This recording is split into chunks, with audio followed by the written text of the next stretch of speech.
दोस्तों आज आप कैलाश संहिता के बारे थोड़ी जानकारी लवांगे। जो व्यास जी से शौनक ऋषियों का संवाद होता है, एक बार ऋषिगण जड़े है वो शिव तत्व के बारे में ज्ञान लेना चाहते हैं। वो कैलाश संहिता के वर्णन को सुनने की इच्छा से व्यास जी से पूछते हैं। शिव तत्व युक्त तथा उत्कृष्ट कैलाश नामक संहिता का वर्णन करने को कहते हैं व्यास जी को। तो वो कहते हैं पूर्व काल में हिमालय पर तप करने वाले महातेजस्वी ऋषियों ने आपस में विचार करके काशी जाने का मन बनाया। तो उन्होंने काशी पहुंचकर मणिकर्णिका करने का जो एक स्थान है, जो विष्णु जी का स्थान है, उसमें स्नान कर किया और देवताओं का तर्पण किया, पूजा की। और फिर उसके बाद उन्होंने देवादेव विश्वेश्वर का पूजन कर शस्त्र रुद्र आदि मंत्रों से उनकी स्तुति करके अपने को कृतार्थ समझा और कहा आज हम लोग शिव कृपा से पूर्ण मनोरथ वाले हो गए। जो ये चैप्टर है इसमें जो है भगवान के जो प्रणव कहा जाता है उसके बारे में है। तो प्रणव कौन है ऐसे पूछा जाता है। वो शिव जी का एक महेश्वर का दूसरा नाम प्रणव है, उसके बारे में इसकी जानकारी मिलेगी। उसी समय पंचक्रोशी जो है काशी है उसमें परिक्रमा करने के लिए सूर्य जी आते हैं।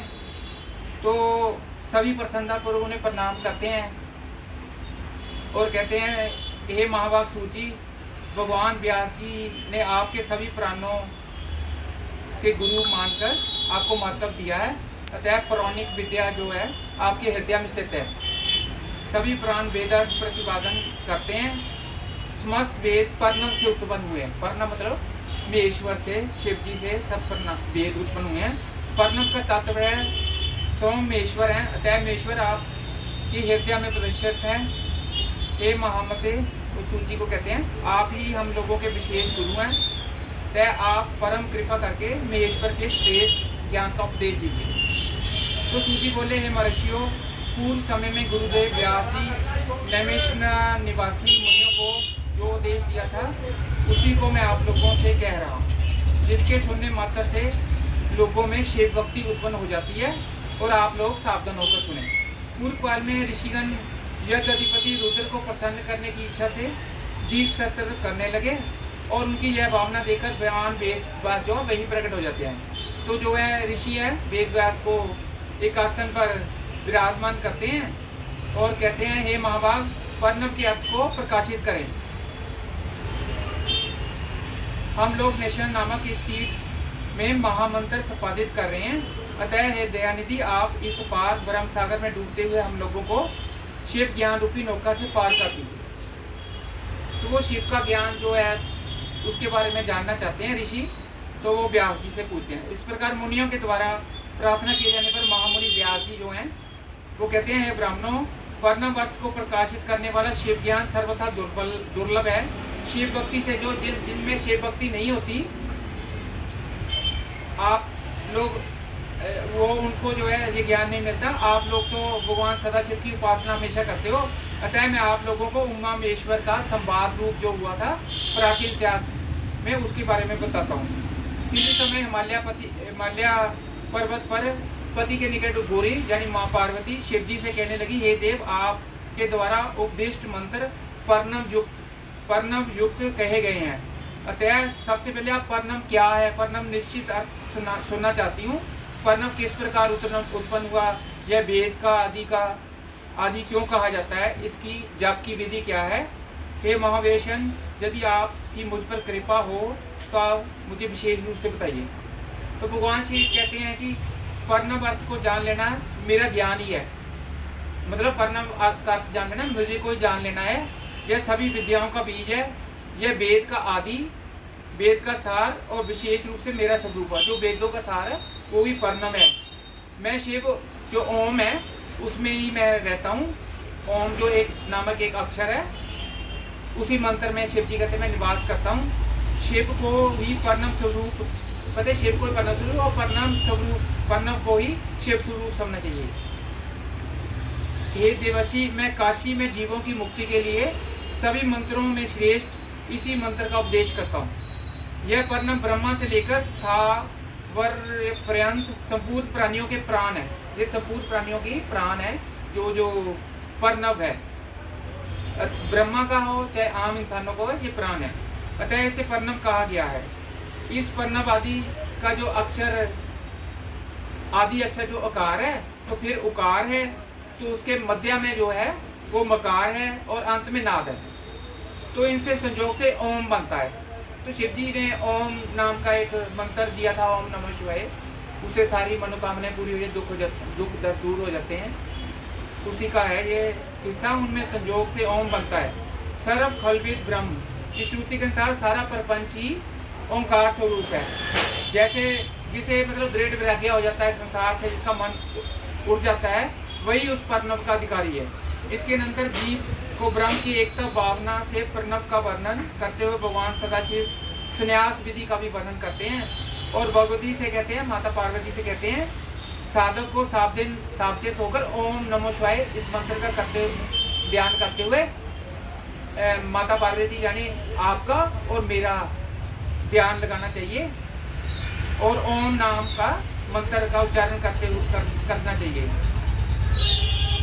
इस प्रकार उपासक मेरा लोक को प्राप्त हो जाएंगे। इस प्रकार जो करेगा, उपासना करेगा, ओम ऐसे कहकर ओम का उच्चारण करके और भगवान शिव और माता पार्वती में ध्यान लगाकर, तो वो जो है उस शिव के लोक को प्राप्त कर लेगा और वह मुझसे ज्ञान पाकर मुक्ति को यानी सजुजिया का फल प्राप्त कर लेता है।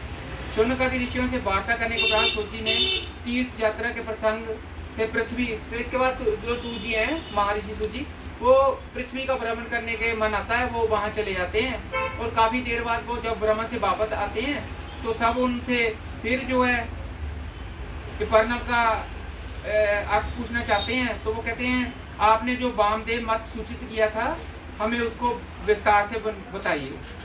अब आप बड़े आदर और श्रद्धा से हम लोग सुनना चाहते हैं। श्री शिव कथा की बात सुनकर सूजी बड़े खुश होते हैं, उनके शरीर में रोमांच आता है, वो उनको सुनाना चाहते हैं। वो कहते हैं, तुम भगवान शिव के भक्त और दृढ़ता व्रत का पालन करने वाले हो, यह जानकर ही तुम लोगों के समक्ष इस विषय का वर्णन करता हूँ।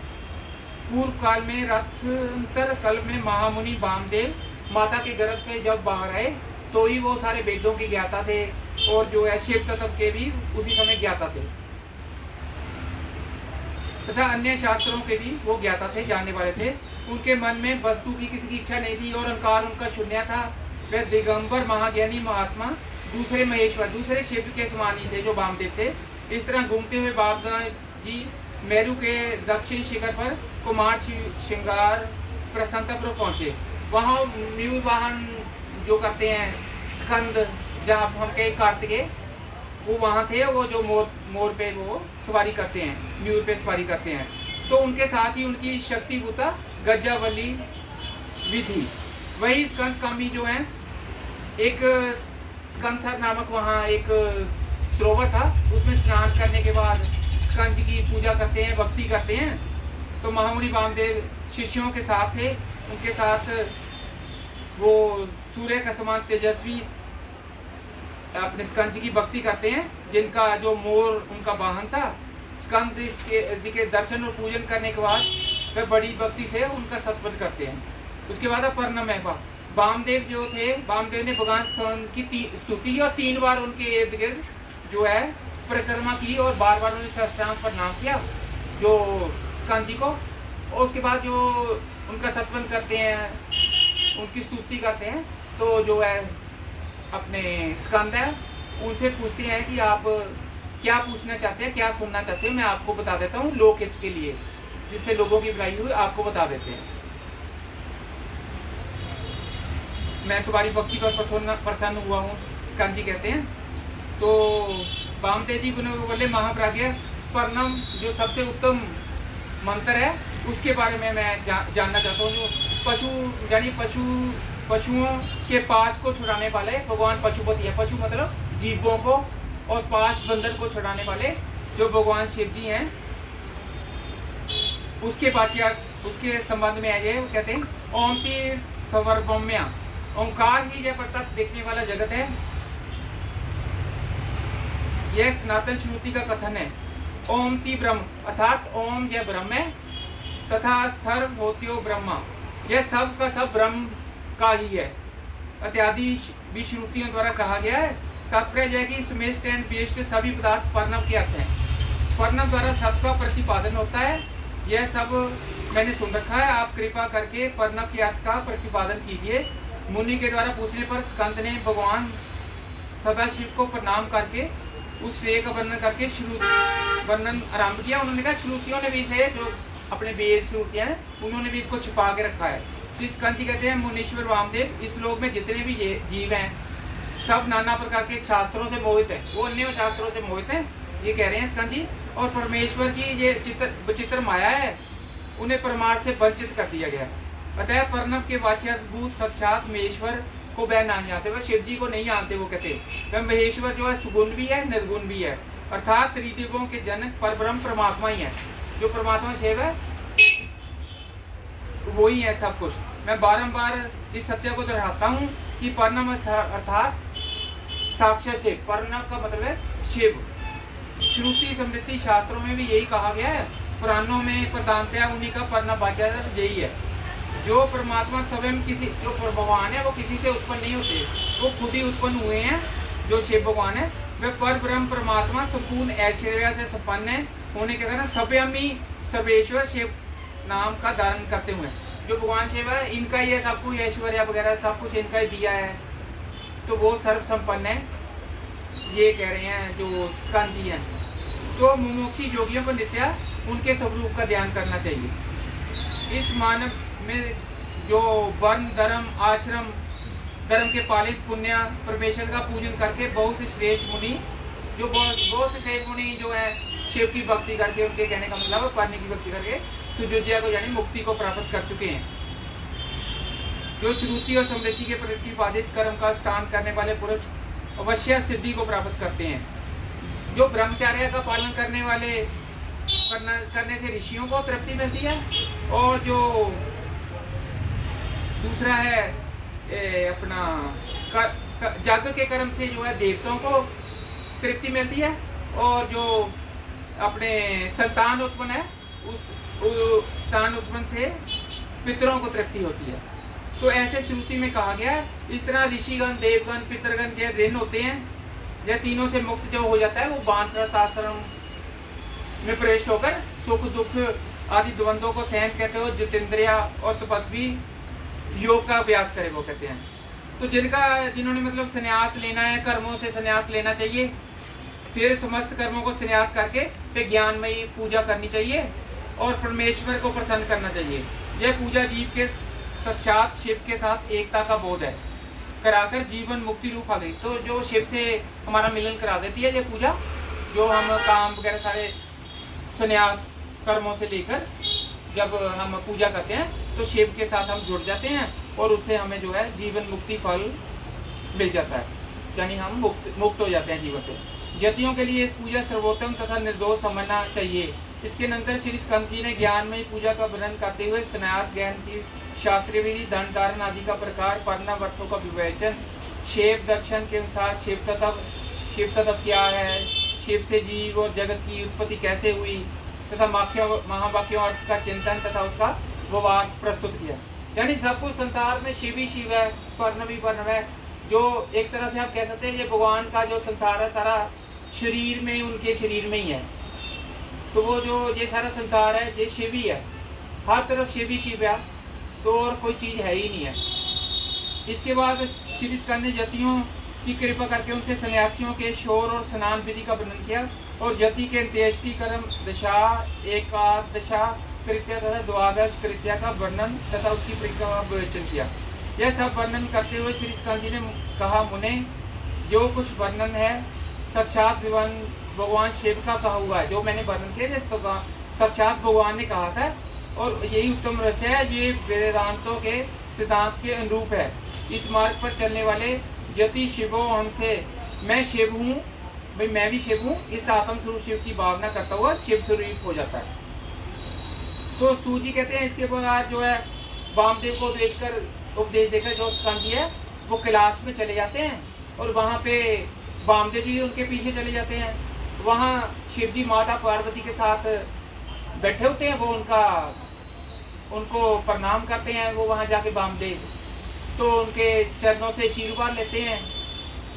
तो वहाँ वामदेव कुछ देर के लिए रहते हैं। तो वहाँ जाकर वो शिव की सतवन शिव की पूजा करते हैं। इसके बाद पार्वती महादेव के चरण कमलों का आश्रय लेकर वे वहीं सुखपूर्वक रहने लगते हैं। आप सभी ऋषि भी इसी प्रकार परम अटूट महेश्वर का तथा महेश मोक्षदायक ताकत ओमकार का ज्ञान प्राप्त करके यहीं सुख से रहो और विश्वनाथ जी के चरणों में सुजात्या रूप उत्तम मुक्ति का चिंतन करो। अब मैं गुरुदेव की सेवा में नियुक्त बद्रिकाश्रम तीर्थ को जाऊंगा। इसके बाद वो बद्रिकाश्रम तीर्थ को चले जाते हैं। यानी इस संसार में सब कुछ शिव ही है, शिव की माया है।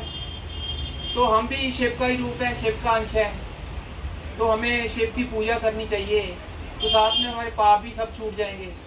तो हम जो है एक अच्छे इंसान बन जाएंगे। जो कैलाश जो है आपको पता ही है, जहाँ शिव जी वास करते थे, बहुत ही पवित्र जगह है। तो इसके बाद हम कल को वायव्य संहिता पूर्व खंड के बारे में जानकारी लेंगे। अब बहुत थोड़ा सा शिव पुराण रह गया है और मेरे को लगता है हम सोमवार को शिव पुराण समाप्त करेंगे दोस्तों। तो आप भी कोई प्रसाद बना लेना। तो मैं भी कोशिश करूँगा कि प्रसाद बनाऊँ।